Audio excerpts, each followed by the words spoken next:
선지자 미가는 북이스라엘과 남유다 둘 다를 향해서 예언을 한 선지자입니다. 그에게 하나님의 말씀이 임하셔서 부패한 이스라엘과 유다를 책망하시는데 주로 지도자들을 향한 책망이었습니다. 그는 그 누구도 감히 입에 담을 수 없는, 그런 입에 담을 수 못했던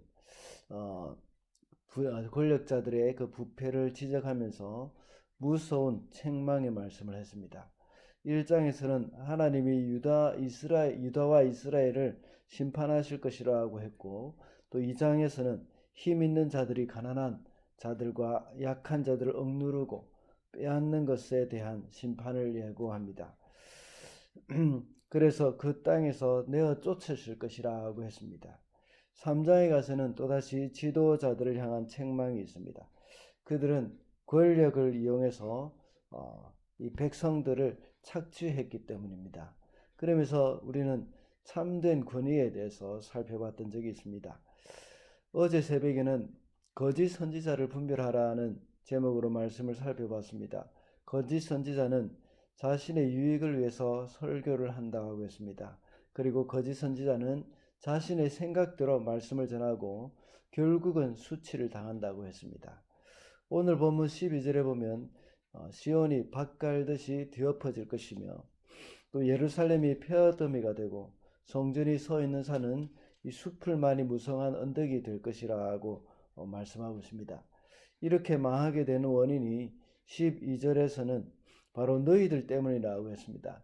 예루살렘 정치 지도자들과 이 종교 지도자들 때문에 결국은 예루살렘이 망하게 될 것이라고 말씀합니다. 그래서 오늘은 멸망의 원인이라는 제목으로 그들 지도자들이 어떤 잘못을 했길래 망하게 되었는지 살펴보도록 하겠습니다. 첫째로 멸망의 원인은 지도자들의 정의를 미워하였기 때문입니다. 9절 말씀입니다.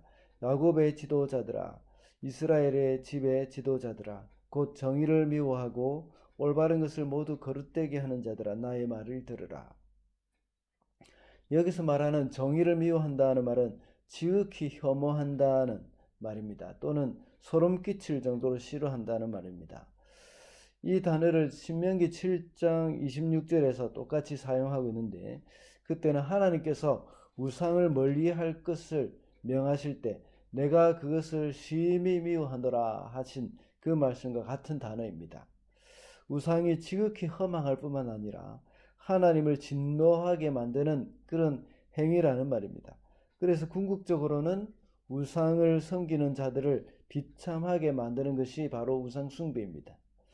그런데 이스라엘의 지도자들은 이 정의를 행하는 것이 마치 그들의 삶을 망가뜨리는 것처럼 외면하고 지극히 혐오한다고 말을 하고 있는 겁니다.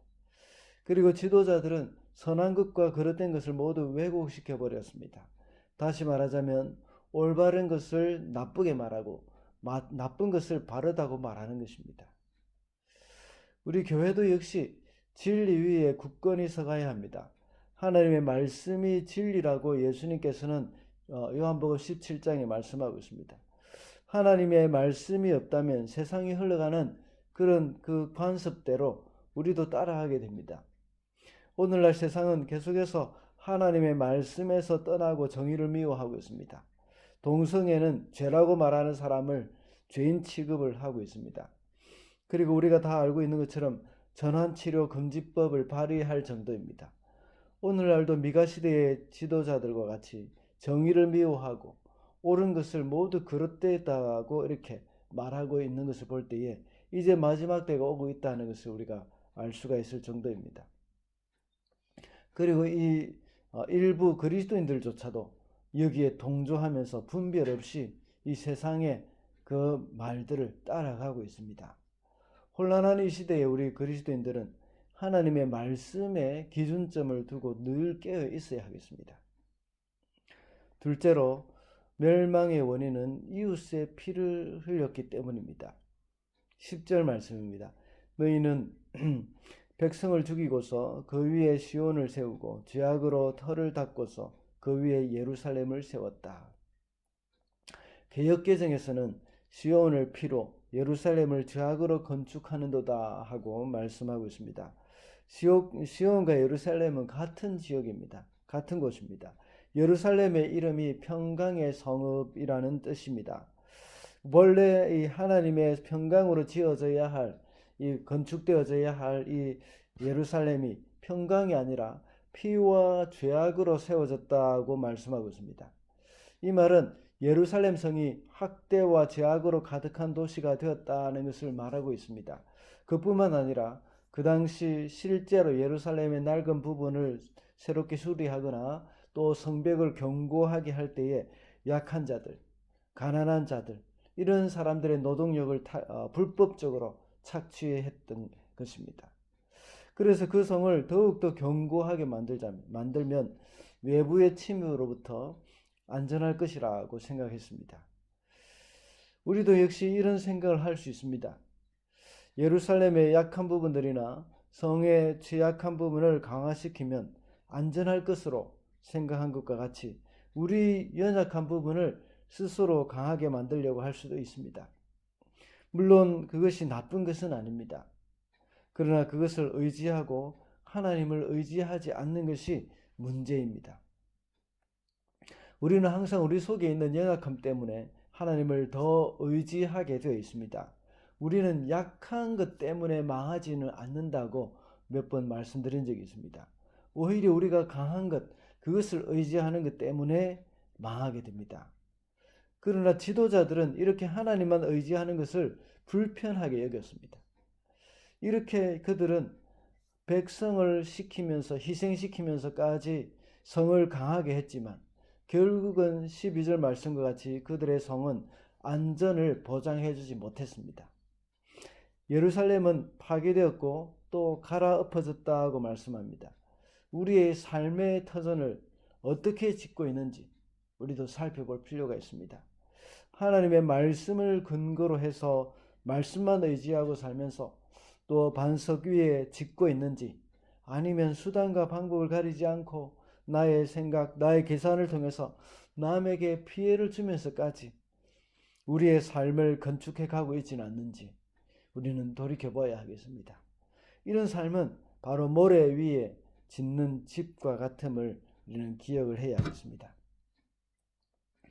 마지막으로 멸망의 원인은 탐욕 때문입니다. 11절입니다.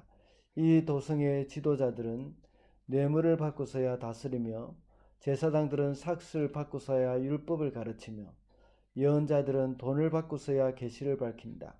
그러면서도 이런 자들은 하나같이 주님께서 자기들과 함께 계신다고 큰 소리를 친다. 주님께서 우리와 함께 계시니 우리에게 재앙이 닥치지 않는다고 말한다. 오늘 본문에서는 뇌물이라는 말이 나오고 삭슬 받는다는 말이 나옵니다. 그리고 돈을 받는다는 말이 나옵니다. 이 말은 물론 삭슬 받고 돈을 받는 것은 나쁜 것은 아니라고 생각할 것입니다. 그러나 이 모두가 다 합당하지 않은 수입이기 때문입니다. 지도자들이 뇌물을 받는 것, 이것은 크게 잘못된 것이죠. 제사장들이 율법을 가르치는 그런 일을 위해서 이 삭슬 받는 것이나 또 예언자들이 계시를 밝히기 위해서 돈을 받는 것은 모두가 합당치 않은 일입니다. 다시 말하자면 그들이 다스리는 목적이나 율법을 가르치는 목적이나 또 계시를 밝히는 그러한 목적이 다 돈을 위한 것이었다는 것입니다. 정치 지도자들의 부패, 종교 지도자의 이 부패가 이렇게 드러나고 있습니다. 모두가 탐욕이 가득 차서 그들의 수행해야 할 하나님의 사명이 탐욕을 채우는 수단이 되어버렸습니다. 우리 그리스도인들이 이 땅을 살아가면서 일을 하는 이유가 이 탐욕을 채우기 위한 수단이 되어서는 안 됩니다. 제가 늘 하는 말이지만 그리스도인들은 이 땅에서 사명이 있습니다. 우리가 하나님의 나라와 하나님의 뜻을 이루는 것이 우리의 일하는 목적이 되어야 합니다. 단순히 돈을 벌기 위함이나 우리의 탐욕을 채우기 위한 목적이 되어서는 안 됩니다. 백만장자에게 자기들이 모은 돈에 만족하느냐고 물어보면 다들 조금만 더 모으면 좋겠다 하고 말을 한다고 합니다. 인간의 탐욕이 끝이 없다는 것입니다. 지난번에 말씀드렸던 것처럼 지난주 목요일에 미가서 강의를 하면서 탐욕에 이끌려 사는 자라는 제목으로 말씀을 전했던 적이 있습니다. 그때 욕심에 이끌려 간다고 생각이 되어질 때에 우리는 잠깐 멈출 필요가 있다고 했습니다. 그래서 우리의 모습을 되돌아봐야 한다고 했습니다. 탐욕은 결국 우리를 멸망으로 이끌어가게 되어 있습니다. 말씀을 맺겠습니다. 오늘은 멸망의 원인이라는 제목으로 말씀을 살펴봤습니다. 멸망의 원인은 지도자들이 정의를 미워하였기 때문이고 또 이웃의 피를 흘렸기 때문이며 또 탐욕이 있었기 때문입니다.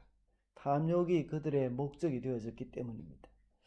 오늘 하루도 살아가면서 하나님의 백성으로서 하나님의 말씀 위에 굳게 서는 저와 여러분이 되시기를 바랍니다.